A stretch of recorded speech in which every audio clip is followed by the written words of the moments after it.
Welcome back. Welcome back, family, to Hear Us Out. I'm Renee. I am Kyrie. And once again, thank you so much to our longtime subscribers who've been with us since the very beginning. And for those who have come along on the journey, thank you so much. And make sure that this is your first time, please hit subscribe so that you can continue to get notifications to hear us out. Yes, thank you.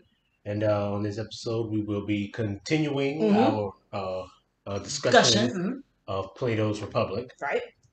And we're on book 4 now. That Yes. last episode was book 3, where We discussed the we like philosopher key. we did the philosophy king, Uh-huh. your warrior poet, stuff Mm-hmm. like that. The um, contradiction that Yeah. lies at the root of such things. Mm-hmm. And mainly because Plato just kept Socrates, Yeah. whomever, Right. you know, Plato just kept going deeper and deeper into dystopian future Right. Into territory, the rabbit hole, the abyss. into fascist hmm dictator state. Yes. That's your uh democracy. he kept going into that place. uh, And in book 4, things he don't continues to change. he's right. He's just going.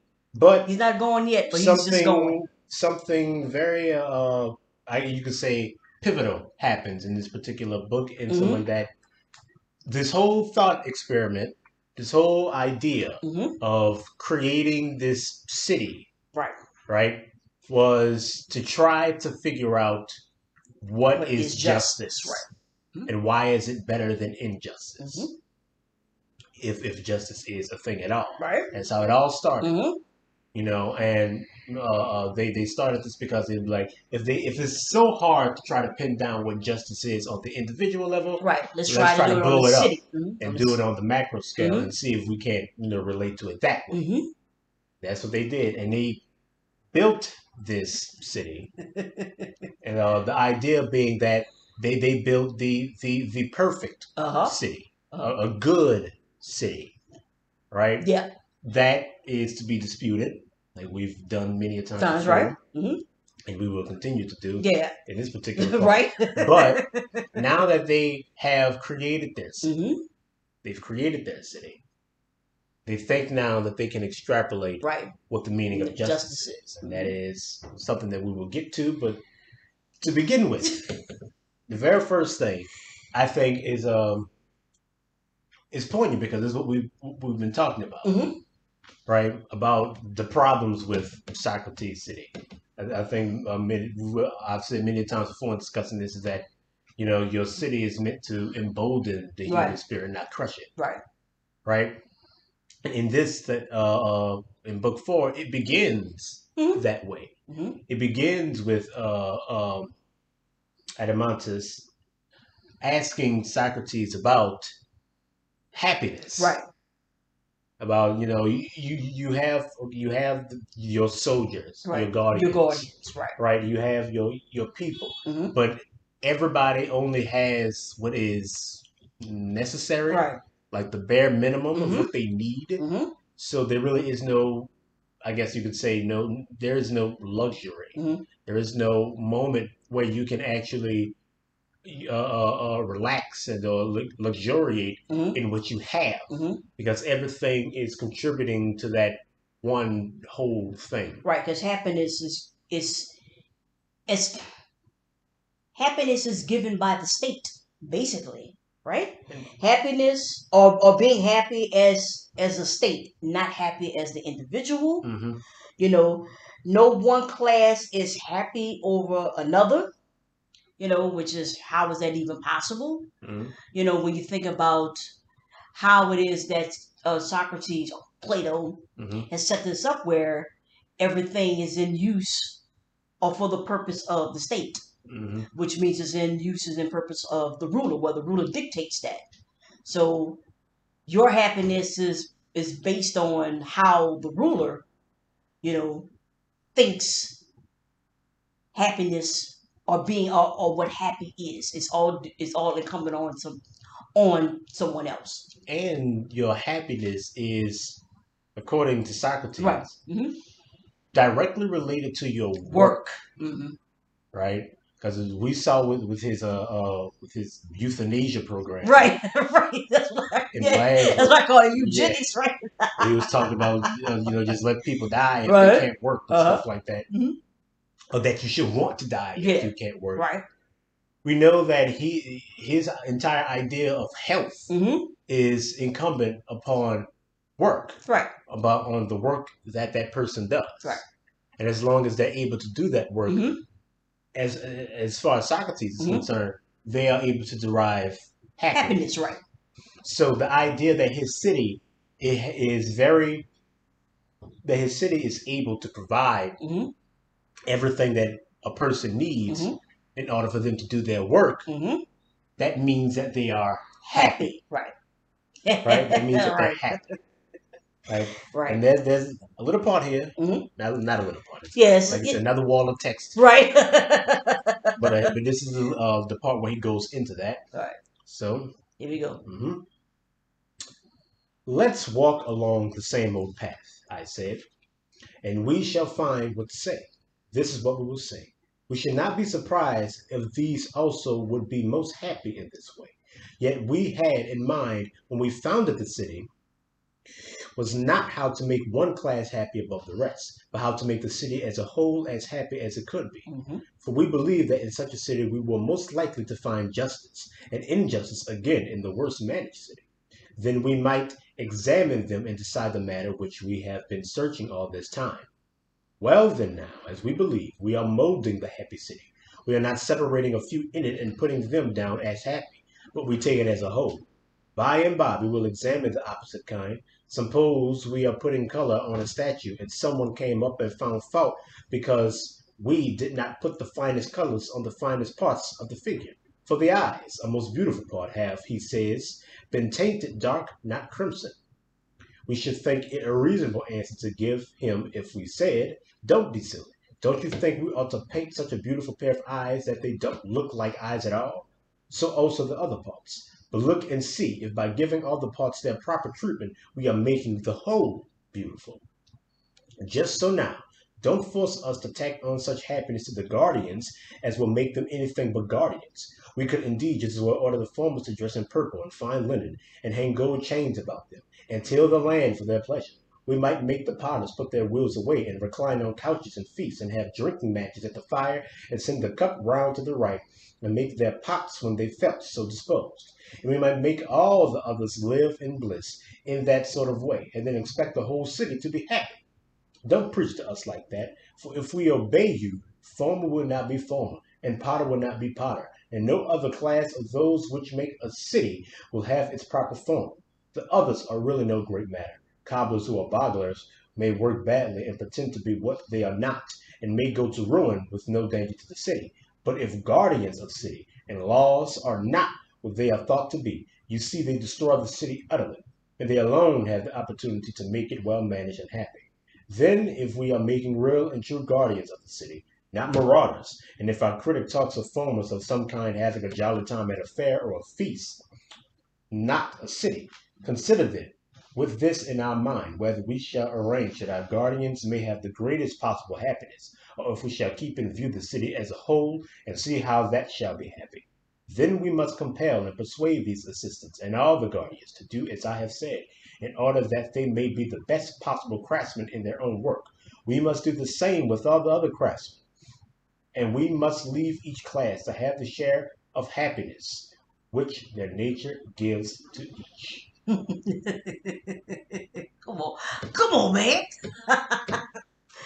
Basically, your happiness is compartmentalized, Mm, right? You have your guardian, shoemaker, or whatever. If the guardian's needs are met, mm. that's where he will be happy. If he goes out of his element, I guess you could say, Out of his class. yes, out of his class, that's where the chaos and sadness and uneasiness comes into play, and that's for the That's where shoemaker. a city, quote Yeah, unquote, fails. fails. Is that it fails when people do not want to stay where they are placed. Or they are meant to Yeah, be. supposedly by nature, right? Because according to Socrates, Right. the culture Mm-hmm. of this new city, which he calls it, the culture of this new caste system Yes. he's creating, is that you were created by God Mm-hmm. in the earth, Right. and that God put inside of some people gold and silver, Right. right? And Right. then God also put like bronze And brass, and right, brass right. and copper in Mm-hmm. others, Mm-hmm. right? Those with gold and silver are born to rule. Right. Those of the other elements are born to be ruled, Right. to be under the power of the ruler, Mm-hmm. right? So to him, these things are your class is of such profound status, Mm-hmm. and such profound weight that everything that you do is meant to uphold Right. the class that you're Mm-hmm. in. That's why I Mm-hmm. said that's why farmers shouldn't wear purple and Purple walk and around in right. gold chains, right? Mm-hmm. Purple back in the day was the most expensive color. Right. You know, you don't walk around. The farmers aren't supposed to walk around in purple because Mm-hmm. they're Mm-hmm. farmers, right? Right. Everything that they do, even their leisure time, Mm-hmm. anything that they do, Right. is meant It's to insert right. uphold Mm-hmm. the fact that they are Farmers. farmers, right? And everything that the ruler Right. Mm-hmm. does is meant to uphold the fact that they are Mm-hmm. rulers.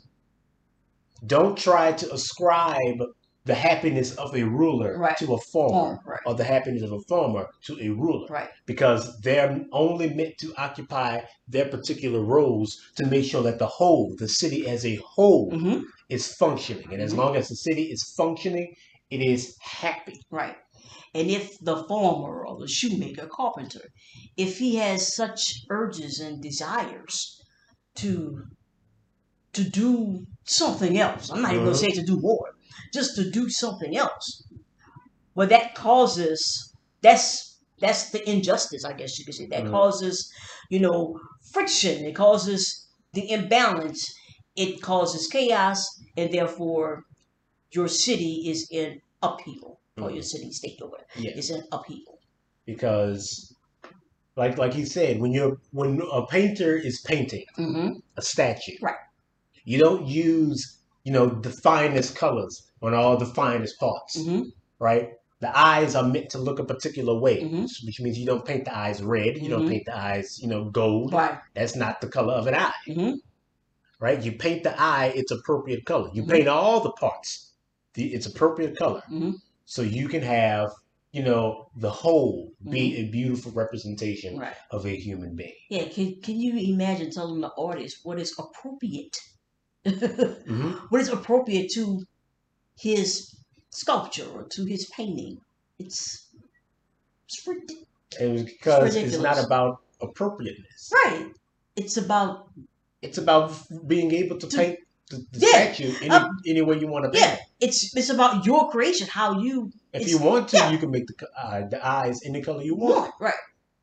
But the idea, because how this city, state, or whatever would be set up, is that you could only create a particular kind of art anyway. Mm. It can only look a particular way. It can only have a particular set of whatever. And if it goes out of that, well, we have laws for that anyway. Mm-hmm. You may want to make your person blue, right. right? Give them blue skin Mm-hmm. and green Right, eyes whatever. and golden hair, and do all type of stuff. You may do whatever you want. Right, but that disrupts, right? But that disrupts. Mm-hmm. He talks about music, and we know by music he means art as a whole, right? Any of the liberal arts. Mm-hmm. These things being conducive to change, Right? And that for this city to last, it must resist change. Exactly. I mean, if you're talking about paring down a Homer Mm-hmm. and a Hesiod, because there's only particular stories that our children, should be taught, and this starts in the home. You understand me? So the city is already, so you're being regulated from birth. And that's so literally what he says he's going to do right here. Right. Then to put it sharp, This one thing needful, training and education, is what the overseers of the city must cleave to, and they must take care that it is not corrupted insensibly. They must guard it beyond everything, and allow no innovations in gymnastics and music against the established order, but guard it with all possible care. And when someone says of songs, what is it people always want to hear? The latest tune that's warbled through the air. They would be anxious lest men may think perhaps that the poet does not mean new songs, but a new way of singing, and may praise that. So we must not praise such a thing, or take that to be the meaning. For to change to a new kind of music is a thing we must beware of as risking the whole.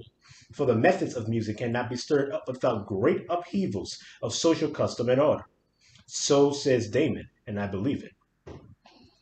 I mean, you know. So he's pretty much, he You know. basically just explicitly said that we need to control, if it hasn't been, Right. said earlier. Mhm. We talked about allowing only Particular particular instruments, scales. right? Scales and There's only instruments, certain right? scales allowed in Right. the city, and only particular instruments that are even allowed to be in the city. Right. We mean when he says music, he means music, Right. right? The whole of liberal arts. Mm-hmm. And these things must be strictly Mm-hmm. regulated, Mm-hmm. because if they are not, and they're allowed to just change and be whatever it Right. wants to be, and if people are always attracted to the new thing, Mm-hmm.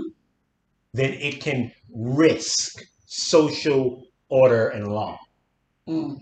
And those type of things can be devastating to the city as a whole. So Mm-hmm. these things must be safeguarded against. Mm-hmm. Must be safeguarded against. Right. Because remember we talked about how well, we know R&B would be rap music. Rap No, music, no, no, like right. we said, and we've talked about many a times before that that's impossible. Mm-hmm. That's impossible. Right. Like we likened it to the factory, right? Right. You create your factory Mm-hmm. and you pull the lever and you expect the same product to come out Mm-hmm. all the time, Right. but one day you pull that lever and It's something else. different Right. comes out, Mm-hmm. right? But instead of looking at your machine, you look at what's different, Right. and you say something must be wrong with that, Mm-hmm. right? No, this machine is meant to build only this one, but that's the thing. Right. You're not. This isn't. Right. This isn't a company. Right. These are people. You're not creating. Right. You're not creating Right. a product. Right. These are people, Mm-hmm. and people change. Cultures change. You can't safeguard against change. That's impossible. Right. That's delusional. And like we said many times before, that bad ideas, Mm-hmm. corrosive ideas, can only really exist in little pockets of right. reality. Mm-hmm. Right? Like I said, it's hard to be a racist when you have to deal with other people. Mm-hmm. It's easy to be a racist when you're online and you're Mm-hmm. only ever dealing with other racist people, and you don't actually have to deal with other people in your Mm-hmm. little pocket of reality. Mm-hmm. Right? But when you're in a city and you have to deal with people Mm-hmm. of all races and genders, it's hard to maintain that type of Mm-hmm. worldview. Right? And if you do maintain it, it's to the detriment of yourself, Yeah, and it could also be detrimental to others to as your well. city. Yeah. Right? And Right. that's the thing, is that you want to create your little biome, Mm-hmm. this little world for you, where everything is as it should be, Mm-hmm. as you say. Right. But you need to insulate it from the world at large. Right. Because you need to insulate it from everything. Right. That's the only way that this worldview can possibly survive. Right. Your city does not. Impossible. Yeah. Your city does not exist by itself. Yeah. You don't exist in a vacuum. You exist with other people, cities, with other things, people, and he even says that. Right.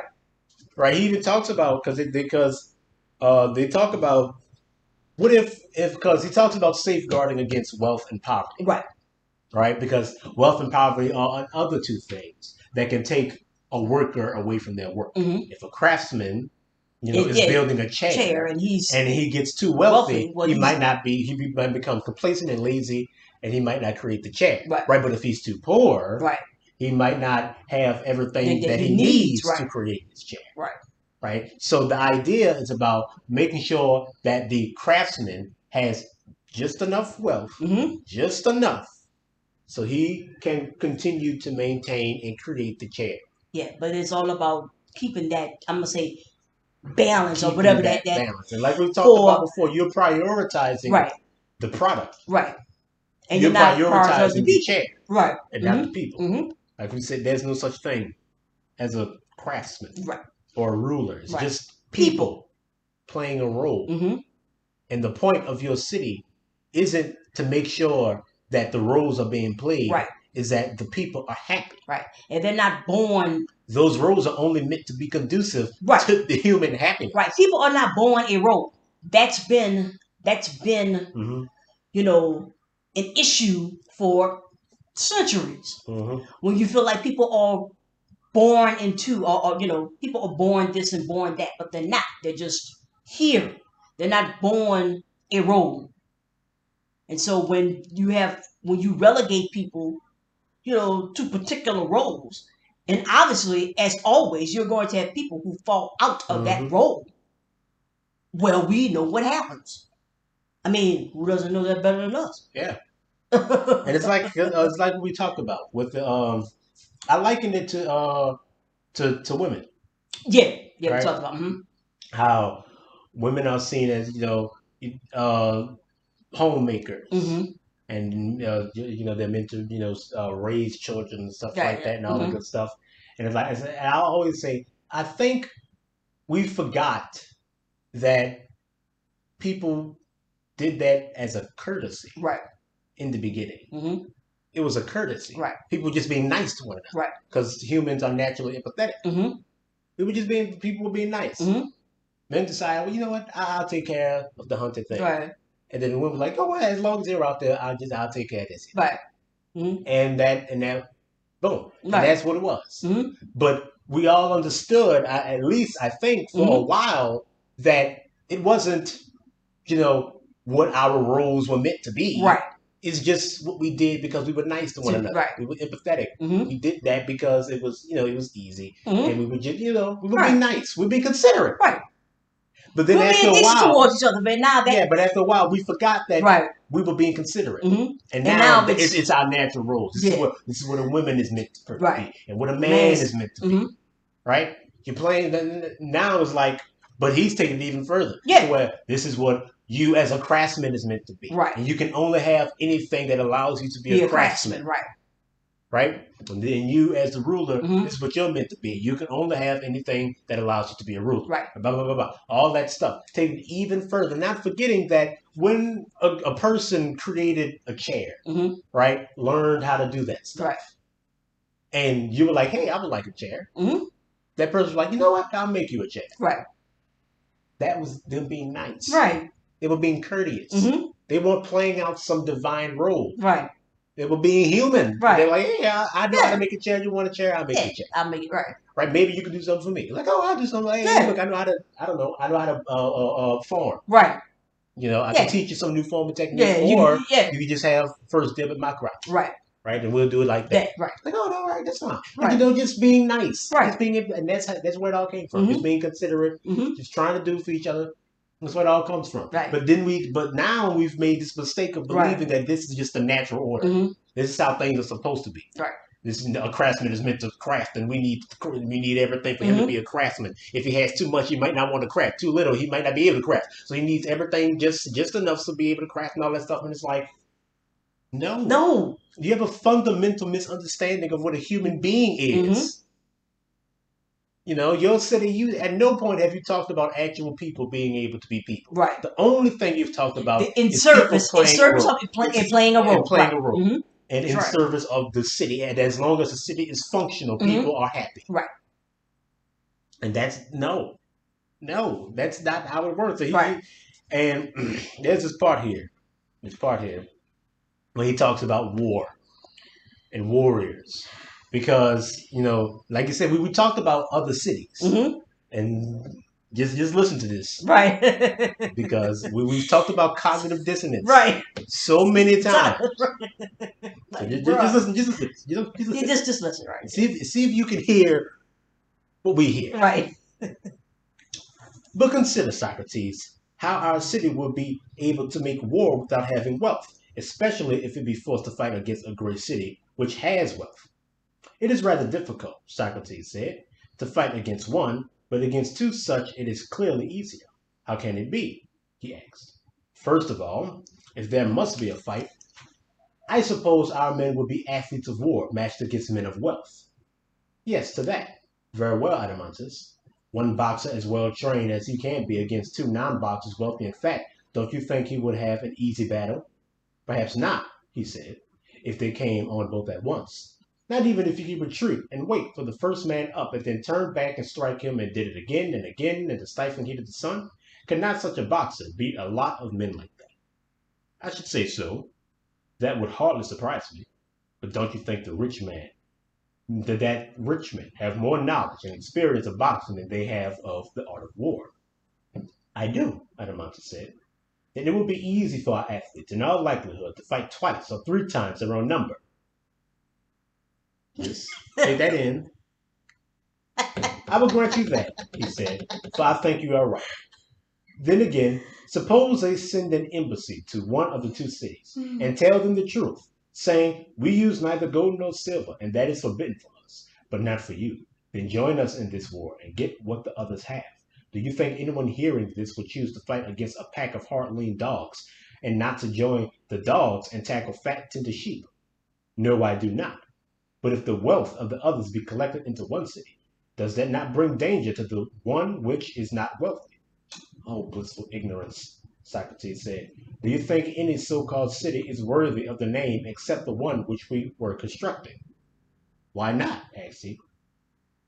You must have a bigger appellation for the others. For each one of these greater cities, as they say in the game, cities everywhere. A city, none for me. Each is at least two cities, one of the poor and one of the rich, enemies to each other. And in each of these two, there are very many smaller. If you treat with them as one, you will lose everything. If you treat with them as many and offer to give the wealth and power, even also the people themselves, of one or more group of men to other groups, you will always have many allies and few enemies. And so long as your city is managed with soberness, as was laid down just now, it will be very great.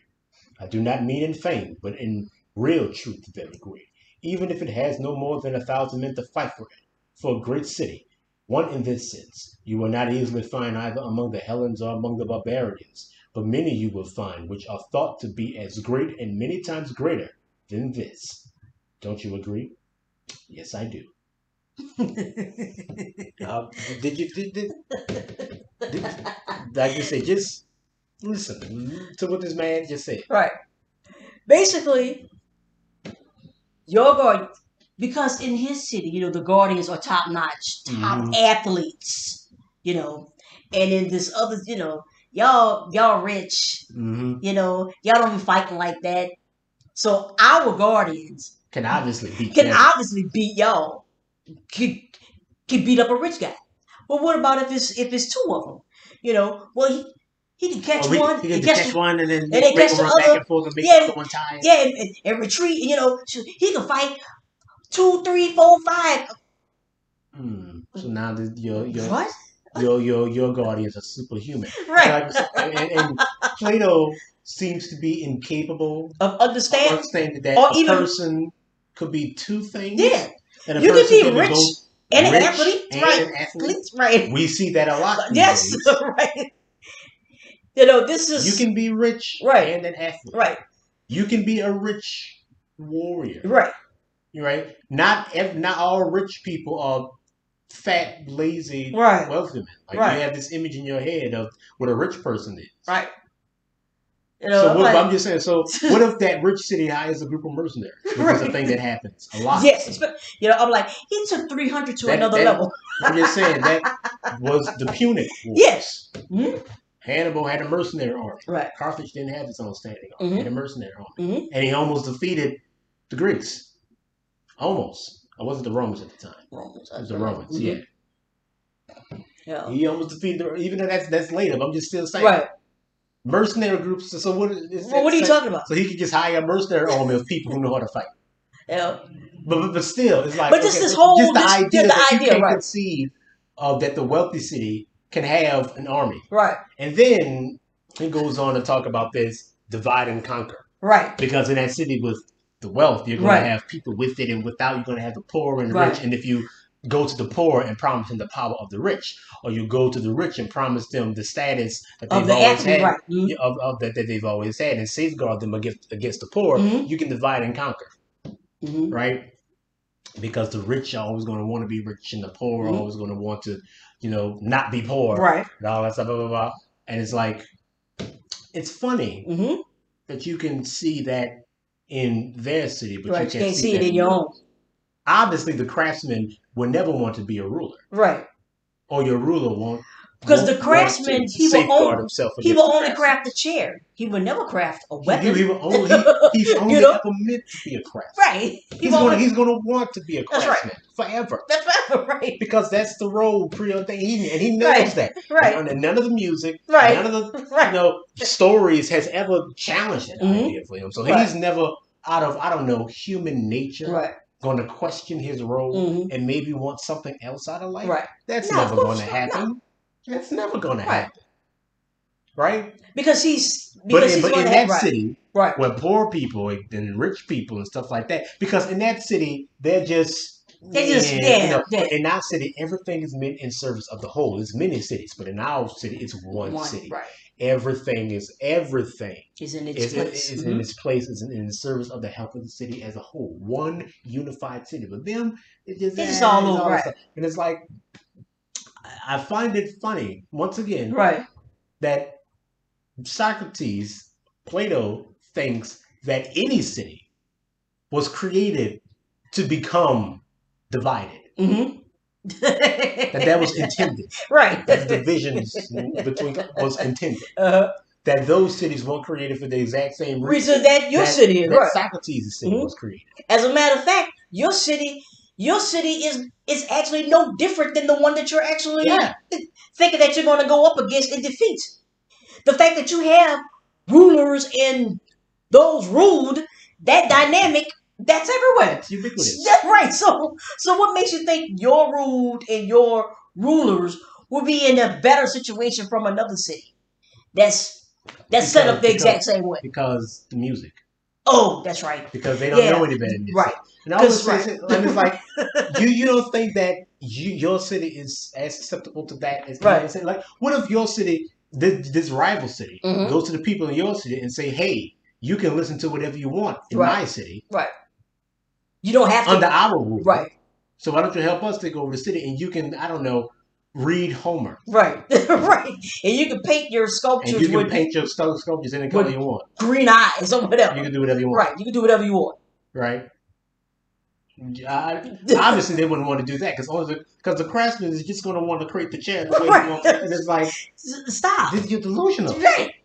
Like I said, cognitive dissonance. You see it there. Right, but you don't see it over here. You can't see it over here. It's literally the same thing. You're literally set. The city is set up the exact same way. Information being deprived, controlled. It's censored. Mm-hmm. It's the exact same thing. How do you think the other city is able to have wealthy and poor? Mm-hmm. That's all controlled. Whatever, bro. Whatever, man. Whatever. Yes. Whatever. Like I said, he keeps going, and we could keep talking about all these logical gaps. Yeah. Forever and always. Right. But through all of this, he begins to define some of these ideals, at least on the macro level. Mm-hmm. He begins to define these things because he starts to ask if a city is wise, what makes it wise? What makes a city wise? Mm-hmm. Well, it's wise rulership, right? And how it's ruled and how the laws are created. Mm-hmm. That is what makes it wise, right? And if a city is brave, what makes it brave? Right. The guardians. It's soldiers, right? Mm-hmm. And as long as its soldiers are brave, then the city is brave. Mm-hmm. As long as the rulers are wise, then the city is wise. So that's what makes up these particular parts, right? And then he goes on about, courage. So wisdom is the ruler. Mm-hmm. Bravery is the soldier. Right. Courage is the law. Right. because he talks about courage being a sort of preservative, Preservative of right? the. And as long as your laws are able to preserve those things that makes your rulers wise and your soldiers brave, then your city is courageous, right? And then he talks about temperance, right? And how to him, temperance is harmony between the ruler and the ruled, between those with power and those who are subject to power. And as long as your rulers do not become too greedy, and your people do not become too angry, and wanting, or greedy, Basically, don't become too greedy, right? And if you are able to temper the ruler and the ruled, then you will say your city is temperate, right? And then he gets to justice. Then he gets to justice. Let me see. That's 233. Yep. All right. Oh. Or even before you even. I can stop before, but that's the whole thing. Kind of summed it up with the whole thing. Right. Just making sure I had the part that I wanted to get to. Because justice is a machine. It's a product. But suppose a craftsman or anyone else who is a moneymaker by nature is excited by wealth, or following, or strength, or anything of that sort, and then tries to push himself into the fighting class, or one of the soldiers into the counselor and guardian class, being unworthy. And then these exchange each other's tools and honors. Or suppose the same man tries to do all these things at once. Then I believe you would agree that this exchange by these persons and meddling in many businesses would be the ruin of the city. Most assuredly. And the meddling and interchange between the three classes would be the greatest damage to the city, and would rightly be entitled evildoing in chief. Exactly so. But will you not say that the greatest evildoing towards one's own city is injustice? Of course. So this is injustice. On the other hand, let us put it in this way. The opposite of this, own dealing of each class, moneymakers, assistants, and guardians, each one of these doing his own business in a city would be justice and would make the city just.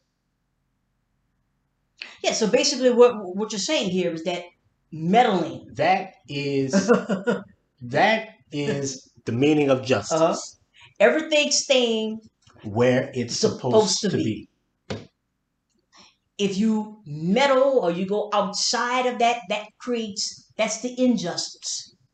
And I wrote down a list that justice is giving each class what they are owed, quote unquote. Giving the ruler what is necessary for him to rule. Giving the craftsman what is necessary for him to be a craftsman. And giving the soldier what is necessary for them to be a soldier. It talks about the three parts. As long as the city is able to provide everything that each class needs to be what they are supposed to be, then you have justice. But if you take a soldier and try to make him a craftsman, take a craftsman and try to make him a ruler, you take a ruler and try to make him a soldier, then that is injustice. That is injustice. Because they are meddling in the business of each other, and that creates madness. Chaos. And that creates the type of problems that you see in other cities. Right? As long as each class has what it needs, what they are owed, then they will be able to maintain themselves as that class, and that is justice. Same thing with the enemy. The same thing with the enemy. As long as the soldier has what they need to be able to discern between its allies and its enemies. Being able to give what the allies are owed and what the enemies are owed. That's right. That is justice. Injustice is if your soldier gives the enemies what it would give its allies. Or if your soldiers give its allies what it would give its enemies. That is injustice. It's an inversion of the need. Right? The need. That's what he talks about. And like we discussed before, if you were to take these ideas in a Vacuum. out of context, Right. then there is some truth and no wisdom there. Right. There's something there, right? And saying that what makes a people wise, it's rulers. Right. What makes them brave, their soldiers. What makes them temperate, how they work together. What makes them courageous, how they're able to persist. Right? Sounds good. And in a vacuum, right? And justice is each part being able and having what is needed to continue to be what it is, what it needs to be for the maintenance of the whole. Sounds good. Sounds good. Sounds excellent. Sounds good. Yeah, that's something I'm sure many of us can relate to and how we want to create. Right. You know, and how we want to go about rectifying a lot of the problems that we see in the world today. But when you understand the context in which this is existing in, and that context being the human condition, right? Humanity, right? You're talking about people, right? People. Then it all starts to falter. It has no choice. That's why you're raising the issue. That's why you're creating these classes and these castes, because things are already, as far as you're concerned, out of order. You already have the craftsman, I guess, who wishes to become a guardian, or the guardian who would really just like to go home and form and just not be bothered. The ruler who would love to be the athlete. You have all of that happening right now. You have, the slave that refuses to stay in his place. The woman who wants to be the ruler. You have all of that happening. That's why you decided to have this discussion with yourself. And if things would just stay a particular way, stay in a particular order, everyone has their defined roles, and everything would be better for the city, and which means that it would be better for you. But the thing is that the city is not capable, or should not be capable, of determining what is better or best in this case for you. That's for you to determine. And so when you come into this city, as Plato, Socrates has described, it's the image of justice, and it's following a particular pattern. From the outside, of course, looking in. And so what happens is that folks, they feel like they want to mimic that, and in their imitation, they're finding all of the same issues that the city actually has. So it creates these laws, prisons, and all kind of different things to keep that image, pristine. Yeah. So that's the problem. That's where it all falls apart. The thing that makes a city wise is not its rulers. Right. Because remember, rulers don't exist. Right. It's just people. People, right. People make a city wise. There is no difference, or there should be no greater value. Right. Right? In the wisdom of its rulers or the wisdom of a farmer. Right. As long as the people are wise and they are able to act on that wisdom. Right? The people. Right. Not the ruler. Right? If your people are brave, not your soldiers. Right. That isn't real. Right. That's a role people have to play out of necessity. Right. Out of extreme necessity. Nobody wants to be a soldier. Right? That's a role people play out of necessity. Rulers, another role people play, like he talks about. No good person actually wants to be a ruler. Right. He talks about that. These are roles people play out of necessity. Because someone has to do the job, especially when you're not living in a perfect world. And I remember when we talked about this before, I mentioned, I said, as I was reading that part, for some strange reason, I thought about Umufia from Things Fall Apart. Right? Umufia was the warrior clan, right? But come to find out, it's actually Oquanko who's the warrior. Yeah. And the entire village, or the entire clan was Oquanko. And then when Oquanko, when the image of Oquanko is no more. then we see, you know, And Umufia wasn't as soldierly, yeah, wasn't as rowdy right, as people thought it as to be. right.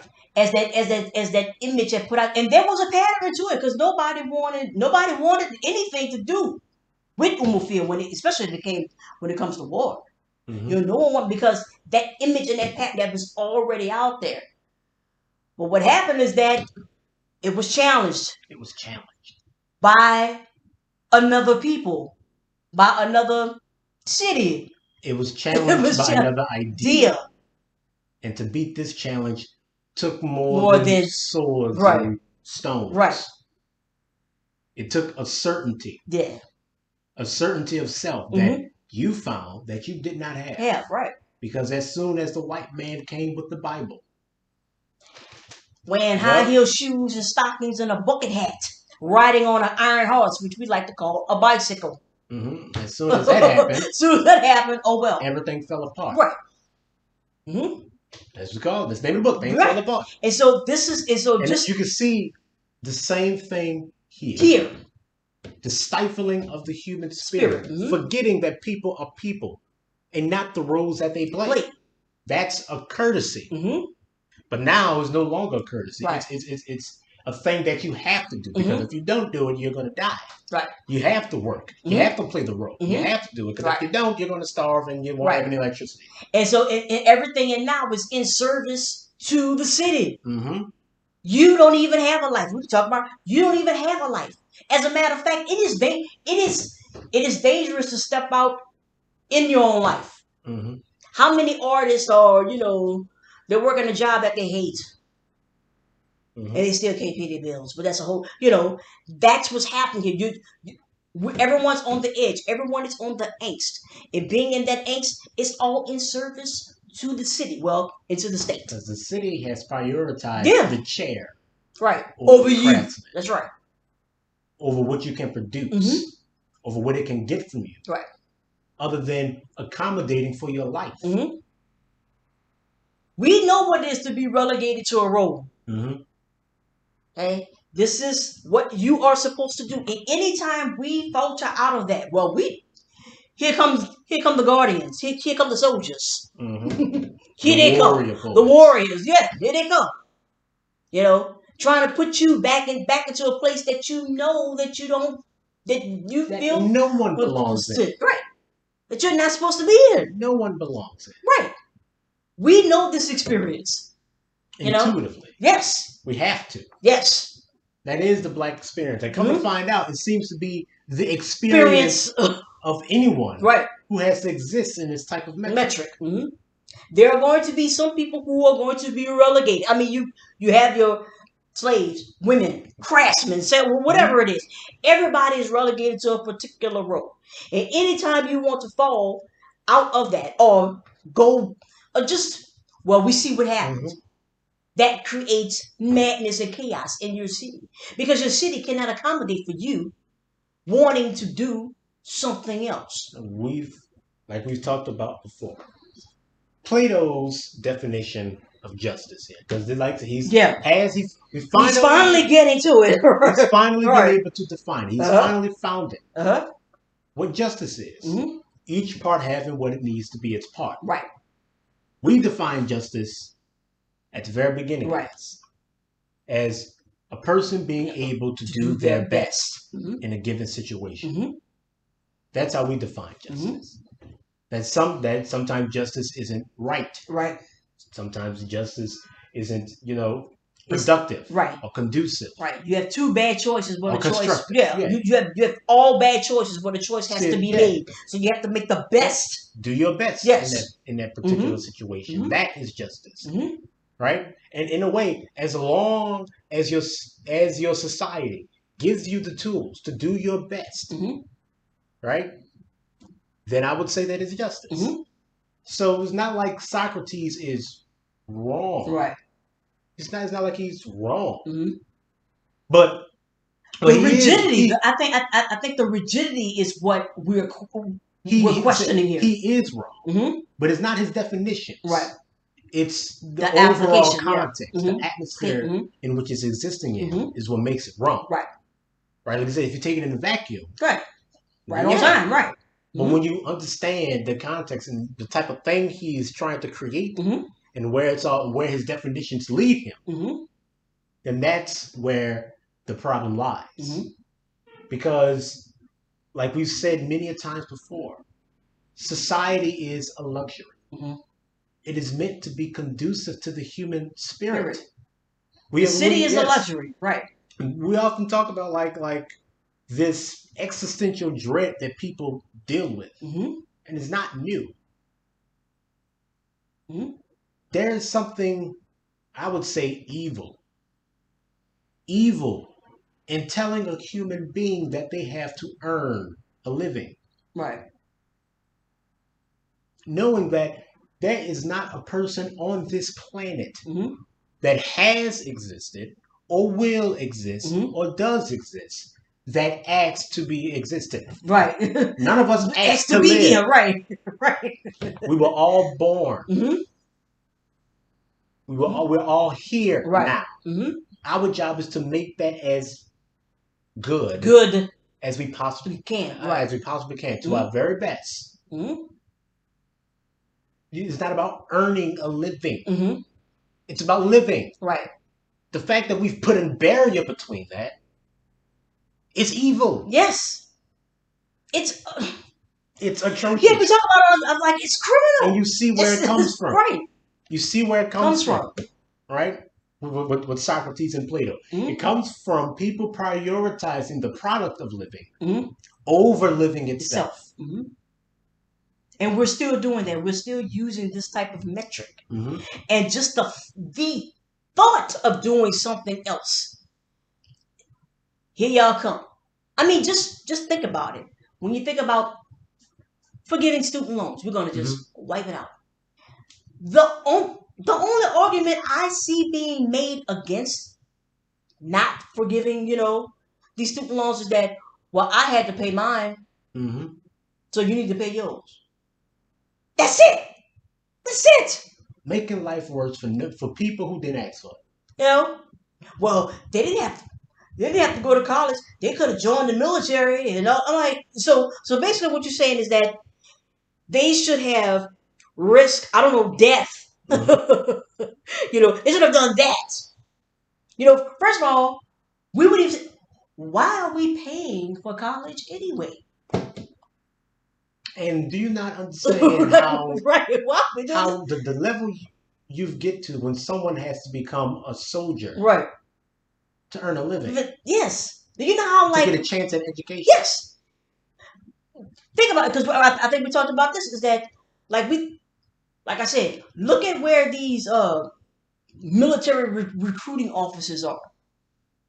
They're in a hood near you. They're in the hood because they know the desperation. So you're coming in. They know, hungry, don't have a job. Just stuff like your life is just like this. This is right. This is sick. Yes, this is sick. Right. This what Socrates was trying to create is sick. This is sick. It's not justice. It's not healthy. Sickness. From the onset, from the very beginning, like we've pointed out, in every single episode, your city is not good. Right. Your city is not just. That's right. When you are talking about banning lines of Homer, who is ostensibly history, your story. Now you need to censor your own story. Censor your own censoring history. God. Yeah. This God that you claim to love so much, but only in a particular way that is conducive to you and to your product. Right? So you don't actually love your gods. Right. It's all in service and usefulness for you. You only love when they're good. Right. So now you regulate them to only ever being good. Right? So like you don't love your people. Right. You love what they produce. Is there any more selfish act to prioritize what you someone outside what you get from someone else's life? Right. And to impose that as law. Yeah. As culture. Is and say, well, a farmer isn't going to want to be a farmer if they, get too rich. Right. We need to regulate their what? Like, look, Right. regulating wealth and Hmm. poverty and stuff like that. Like, it's in a vacuum, that sounds like Hmm. a good Yeah. idea. You don't want people to become too rich. You don't Right. want people to become too poor. Right. Right? You want to be able to strike a balance, Hmm. temperance. Yeah, that sounds good. Right. But this, Yeah, but what he's talking is what you're about talking is about. right That's not. because for the ruler, because his happiness is top priority. Because his happiness is the happiness for the city, right? Mm-hmm. So when is it And it's ever always not? the heat. Yeah, it's only he, right? Mhm. So when is it ever not going to be enough for him? What if your ruler says, for me to maintain my rule, and for me to maintain Right. my position of power, or the need for me Mm-hmm. to maintain this position, Mm-hmm. I'm going to want more. Right. What's going to happen then? Right. Like we talked about before. What Yeah. if what if the ruler wants to sleep at everybody's wives? Right. Like you create a code. Mm-hmm.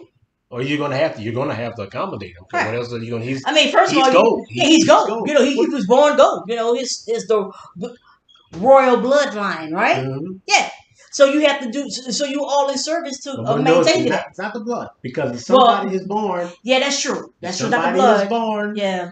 Yeah, that's true. in the ruling class, but they don't show the character of the Right. ruler, which They is something could. you can tell, Right. even when they're a baby. Right. You just Yeah. know. Yeah, because they hold their head a certain way Yeah, or whatever. it's Right. divinely preordained. If Right. someone is born in the gold class with a Right. bit of brass, Right. Then then they go down to be brass. And Right. somebody in the brass is born with gold, and you bring them up to the Yeah, but that's gold. highly unlikely because normally when you No. See, but the thing is, you have a cadre. that's right, that's right, You have a cadre, right, a cabal, right, a and group they're going to right of old white white men, men right, who are going right. to be able to discern That, these that's true. things. That's true. That is right. That's right. They'll be able to test it. They're That's right. They're going to test the youth. They're Right. going to know. They're Yeah, going to they're know. going to put your hand in the dropper box, right? Yeah, the ganja. That the ganja, right? So See, there you go. that's a bit more. Right. I wouldn't even give them that credit. Right. And these people here, Right. like, and like we said, who watches the watcher? Who chooses the ruler? Right. Oh yeah, it's a bunch of old white White men. old white men. Yeah. Yes. Well, and obviously, so the idea, like you can tell, like I said, Socrates, Plato, We know what you're doing. You're letting your old white man show. Yes. We need to safeguard us against change. Everything needs to stay exactly the same. Right. All right, but come on now. Okay, boomer. Yeah. That's what it is. Mm-hmm. That's what it is. And it has become culture. But we see, and this has been happening since forever.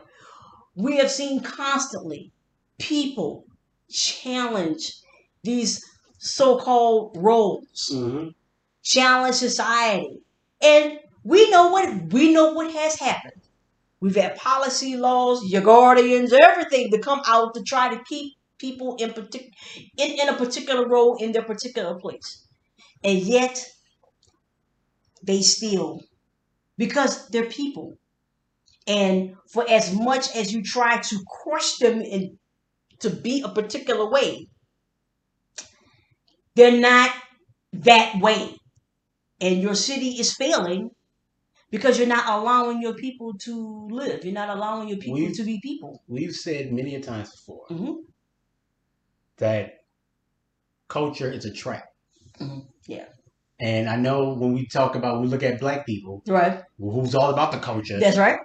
Right? It sounds like, so what you're trying to say to me, culture is a trap. Listen, this. Right. This is what we're talking about. This is what we're talking about. Trap. Right. Culture is a trap. Mm-hmm. We're talking about this. And like I said, in the cognitive dissonance. Mm-hmm. You can see it everywhere else, but you can't see it in us. Mm-hmm. Like you said, umafia. Mm-hmm. That's us. Yeah. The Osus, the people who don't, live up to the standards. Mm-hmm. Those are the first people who became clergymen. That's right. Who dared to touch the pythons and whatever, right? That's right. Stood there, shocked. Shocked. How dare they? Because they will always want to be an Osu. It wasn't how dare they. Right. It was how could they. Right. We're confused. Right. They had a role. They had a place. Right. It's not like we hated them. Right. We just let them be. They were just ostracized. Right. A bit. They were just ostracized. A bit. Right.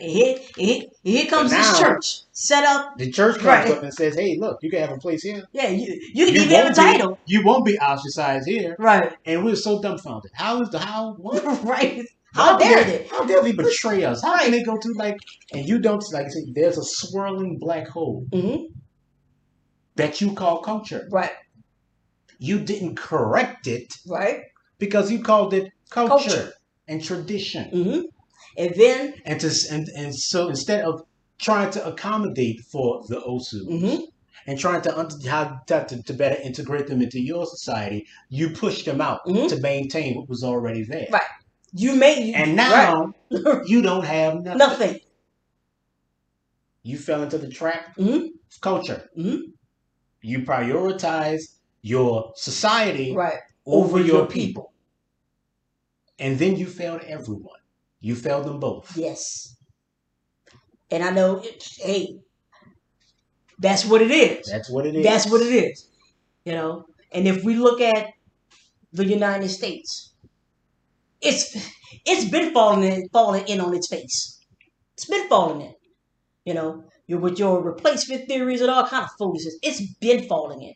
You've always had people, regardless of how they got here, to fall out of the roles or the traps that they were set. And then you actually try to blame it on culture, try to blame, try to rest it outside to force people to act a particular way. And it doesn't work. And still we rise. I mean, it's still. So, in conclusion, Socrates has found his definition of justice. Yeah. Justice staying in their place. is people having classes having what they need to be those classes. And as long as those classes has exactly what they need, then you will have justice. Right. And in the next book, he's going to explore injustice. That's when he's going to break his perfect city. Right. And we're going to see how that comes about. Right. So, yeah, if you have any questions or comments, leave them in the comments. And once again, thank you for hearing us out. Thank you.